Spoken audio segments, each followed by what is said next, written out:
वालदुनी नदीचं प्रदूषण कमी करण्यासाठी आता अंबरनाथ नगरपालिकेनं पुढाकार घेतलाय।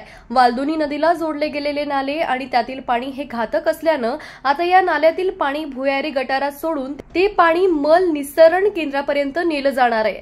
वालदुनी नदीचं नाल्यात रूपांतर झाल्यानंतर आता प्रदूषण नियंत्रण मंडळ आणि राज्य शासनाला जाग आली आहे। त्यामुळे त्यांनी केलेल्या पाहणी दौऱ्यात काही सूचना स्थानिक पालिका प्रशासनाला दिल्यात।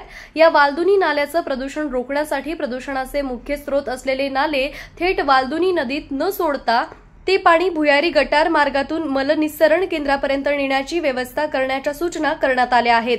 त्यानुसार अंबरनाथ नगरपालिकेनं अंबरनाथ शहरातील नाल्यांमध्ये बंधारे बांधून प्रदूषित पाणी भुयारी गटारांमध्ये वळवण्याचं काम सुरू केलंय।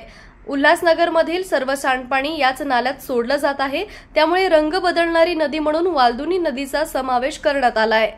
मोठमोठ्या नाल्यातून जे प्रदूषित पाणी नदीत जात आहे त्यातील 2 दशलक्ष लिटर पाण्यावर योग्य प्रक्रिया करूनच ते पाणी वालदुनी नदीत सोडलं जाणार आहे। मात्र पालिकेच्या मलनिस्सरण केंद्रामध्ये या पाण्यावर योग्य प्रक्रिया होते की नाही याची पडताळणी करण्याची गरज व्यक्त होते। एकमत न्यूज, अंबरनाथ। डिजिटल बातमीदारीच्या युगात अल्पावधीतच नावारूपाला आलेल्या आणि लाखो प्रेक्षकांच्या पसंतीस उतरलेल्या एकमत न्यूज चॅनलला इंस्टाग्राम आणि फेसबुकवर फॉलो करा आणि यूट्यूब चॅनलला सबस्क्राईब करा। एकमत न्यूजशी संपर्क साधण्यासाठी 6384040404 या क्रमांकावर कॉल करा।